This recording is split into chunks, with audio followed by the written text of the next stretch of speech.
What is up, Cowboys Nation? Your boy Mike Tag here. Hopefully, you guys got some sleep and recovered if you hung out with us in the Cowboys Cave in our live stream. Much thanks. It was a little over 4 hours, a lot of laughs. Eugene, the hit machine, all pro Dallas Cowboy, was hanging out with us. We had Austin, we had Steven, we had Mikey Schefter, obviously my man Kelly K9, Jimmy Dee, and G Reg. We were loaded in the Cowboys Cave and had a great time interacting with the chat, going through all the picks. And the Cowboys, they stick to their plan. We talked about it a little bit. I said I would not be happy if they didn't get a playmaker in that first pick, and just the reason being is they were in a premium spot, 12th pick. You had Golden at your fingertips. Could have maybe traded down. Maybe they tried and just couldn't, but could have traded down and maybe gather a few more picks. You saw some teams paying a premium to move around. The Falcons gave up next year's first-round draft pick to move into the first round. You saw what obviously the Browns and Jags did to give up, 3 spots. They gave up a lot of capital. Not saying the Cowboys could have done that, but there was something there. So let me just say this. Tyler Booker, another Tyler, going to make it easy for me to remember the offensive lineman that we got on this team because they're all named Tyler. He's a solid pick. Make no mistake about it. He is going to be a starter. He is going to be a dog. He's saying all the right things. He comes from Alabama, loves football, comes from a championship type organization. So I think he's going to bring some mentality. So zero issue with the player. I just want to make that perfectly clear. My problem just is this team is starving for playmakers, especially on the offense side of the football. And I just thought when you pick where they're at, you have an opportunity that they don't get very often to get a true playmaker. At least the opportunity to be a true playmaker. Nothing's guaranteed. I just thought it was just too good of a position to pass up. So that's where the frustration is. It's not with a player. So I just want to get that out of the way. And when you look at what the Cowboys have done, they've done pretty good drafting playmakers. I mean, CeeDee Lamb, Micah Parsons in the last few years. They've gone offensive line the last 3 years. So again, this is their MO. This is their plan. They did it, with Frederick and Tyron and Zach. And I mean, they built this phenomenal offensive line.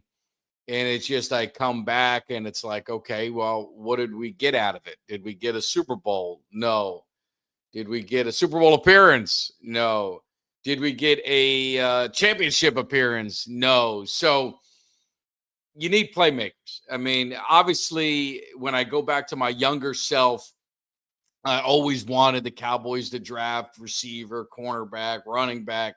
You look at all those positions and you're like, man, that's what I just want. But then as you get more mature and you get a little older and you start understanding the game better and better, the game's won in the trenches. So I understand it. And, man, I like it, but I understand it. And when you look at who do the Cowboys have to beat to get over the hump, right? And it's Philadelphia stands in their way. You got to win your division first. And Philadelphia is the cream of the crop of the NFC and the NFC East. They got some badass defensive tackles. So you're looking at it and you're like, man, you got Booker, you could put at guard. You've got obviously Tyler Smith at guard, BB at center. That's pretty damn good interior defensive line on paper. Some of it's not on paper because we saw we know what Tyler Smith's doing. We saw what BB did last year. So it gives you the understanding of their mindset and the value of an offensive lineman. If you're great in the draft, it carries a little bit more weight than a receiver because now we're looking into the second round and you're like, well, geez, what is out there? And you got some playmakers. I mean, they still have the playmakers, a wide receiver.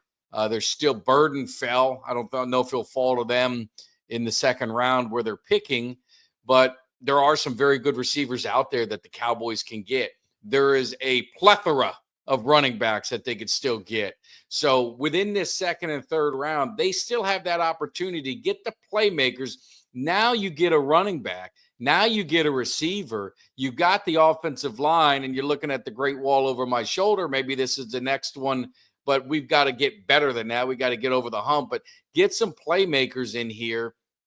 And hey, maybe everything's all right. I mean, the Cowboys, they're not getting killed for this pick. I mean, I've seen, obviously grades don't mean shit, but I've seen A's and I've seen B plus. I mean, it's not like they reached and just went crazy and did something, out of the ordinary. And one of the biggest reaches they had was Frederick, years ago when it started the Great Wall. And that turned out to be, pretty good pick for them. So, I don't really hold a lot into the grades, but early grades and early reaction is the Cowboys had a solid pick. I'm a fan.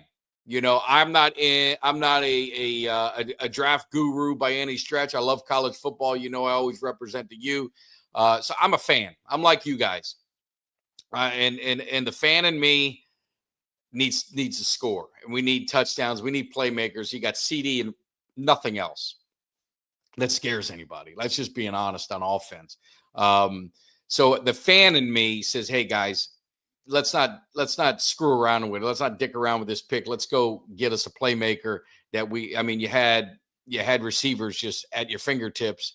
But maybe there's a method to their madness, for lack of a better word. And they've got their plan and an offensive lineman. You saw a ton of offensive linemen go in the first round. So, I mean, offensive line, defensive tackle. How many defensive tackles went in this first round? You saw a bunch of it happen. So I get it. Take the emotion out. Let your boy marinate it on it a little bit. And I get it. Don't have to like it. We don't have to like it. But we got to understand it, and they're not going to go wrong with this pick. And there is a premium for offensive linemen. So I am going to wait, and I'm going to see what they do with the second pick, and I'm going to see what they do with the third. Now, if they come back with, another lineman, if they come back with something that's not a playmaker, let's say, at this point, an edge rusher would have me upset because I think we've got our edge rushers. We've got Fowler. You've got Sam Williams coming back. I mean, obviously, Micah Parsons, that doesn't even need to be said. You got Nealon, who they drafted high last year. So if they get edge rusher, that's going to puzzle me. And again, the lineman puzzled me because that was one of the positions. You may not have liked the moves. I don't know if you did or not, but they made moves in free agency to get an offensive lineman. They made zero moves in free agency, right, as we speak today, to get a wide receiver. So to me, you're putting, like to use Kelly's words, you're putting hopes on what you have and what we've seen, what we had, and we're just not, as a fan base, I don't want to speak for the entire fan base, there's concern at wide receiver. I mean, Mingo, can he be that X factor? Can he be the guy that comes in and kind of shores up that other wide receiver 2 spot? Tolbert has been okay. I mean, he's been, if you're asking for a wide receiver 3, I got no problem with Tolbert. You've got Turpin who can be that speedy guy. So they do have some explosiveness where they need it, but it's just not, it's hopes, and again, you draft, who's to say Golden's going to be an all-pro? There's no guarantees, but you felt pretty good about it. You felt pretty good with the chances that he could be great. And you talk about the investment, and Jerry talks about the investment in Dak Prescott. You've invested a lot in this quarterback, and the quarterback should be able to elevate his talent, but you've got to have some talent for him to elevate. And obviously, you look at CD Lamb. CD Lamb's been, he plays at an all-pro level if I'm throwing the football. I mean, he's just that kind of receiver. He's that kind of athlete, and the work that he puts in, you can see it. It pays off. Running back is a concern. Now, this dude, Booker he's a mauler. He's physical. He's got some nasty streak to him. So I love that part about it. We are gonna run the football, but we need a running back to run the football. And no disrespect to Williams, he destroyed my Canes when he was at North Carolina.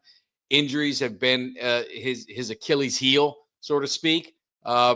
But if it's the Javonte Williams I saw at North Carolina, hey man, we got a running back. But we haven't seen that in the NFL. Injuries have kind of hurt him. Miles Sanders is a veteran guy, didn't do much in Carolina, had some good years, obviously, with Philly. But you haven't seen it recently, so you don't know what to expect there. So they have got to get playmakers in this draft, and you cannot wait too long, because after tonight, they don't have a 4th round pick unless they do some maneuvering to get back into the 4th round. They've got some 5s that they can do it. If they want to be aggressive, they've got some extra picks in the 5th round that they can go out and try and figure out a way to get back into the 4th round. But you've got to address these playmakers. And like I said, there's receivers there. There's a list of receivers there. Running back, there's a ton of running backs there. So I'm not hitting the panic button yet. I know Kelly wants to. I'm not hitting it yet, Kelly, if you listen. But I'm not hitting that panic button yet. But what do you guys think? I mean, you had some time to think about it whenever you're watching this. If you're watching it in the morning, afternoon, evening, before the 2nd and 3rd round, let me know. Comment. You slept on it. Are you still really upset? Are you okay? Or are you jumping through? Man, I was ready to bust through that door and get this hype video, get this season started off the right foot. But it's hard to do it with the pick because it's not sexy. It's not something you're going to jump up and down about, but it could be effective. It could be something that they need. It could be something that pays dividends down the line. I think he's going to be, like I said, he'll be a Pro Bowler more than likely. He'll be an All-Pro. I mean, he has all the traits and everything that you need. Just got to get it out on the field when he puts that star in his helmet. But definitely think about it. But maybe the great Lord up above knew, hey, Mike, you pulled a couple hammies. You ain't feeling too good. You came out of retirement, played a little softball. You need a little bit more time to rest up. So we're gonna pump the brakes and just go with the safe pick for the Cowboys. That way you got a few more weeks to rest up until the training camp and the season gets started, and then we get this thing rolling. But the schedule release is coming out May 14th. So that may be the hype video, because, I mean, how do you not get hype about the schedule release, figuring out we know who we're playing. Now we know, we're going to know where we're playing, when we're playing. Do we have an overseas game? Are we opening up somewhere on the road? Are we opening up at home? I mean, what's going to happen? Where's the Cowboys Cave tailgate party going to be? So, again, to all the new subscribers, thank you. Really appreciate it. I love interacting with you guys, man. I love talking football, Cowboys in particular. Maybe some Canes too. I might have to do some Canes content because I love my Canes, and they're getting things going, get the U back hopefully. But if you haven't subscribed yet, and you're on the fence, because I see the data, and I see a lot of you guys checking it out, watching it, and hadn't subscribed yet, man. Do your boy a solid. Hit that subscribe. We are close to getting to 4,000, and I made a deal, and we only have the summer left. But if we get to 5,000, I got my last dance going with my Cowboys season tickets. They disappointed me, which I talked about earlier. So this is an opportunity. If we get to 5,000, I'm going to give away one of my club seats, and that's a pretty good value because they jacked the prices up on me again. But I'll give a pair away to a fan. Maybe you want to take your boy with you as a guest. I'd appreciate it, but you don't have to. They're going to be yours to do with as you please. But we just need to get to 5K. We get to 5K, it'll happen. So we're so close to 4K, and I see the numbers. We can get over 5K in one show if you guys get off your ass and hit that subscribe. But all kidding aside, man, love you guys. Appreciate it. I'm gonna earn those subscribes from you, and we'll make it happen. But appreciate it. Thank you. Give me your comments. We got the second round tonight, so we're going to see what happens with this team.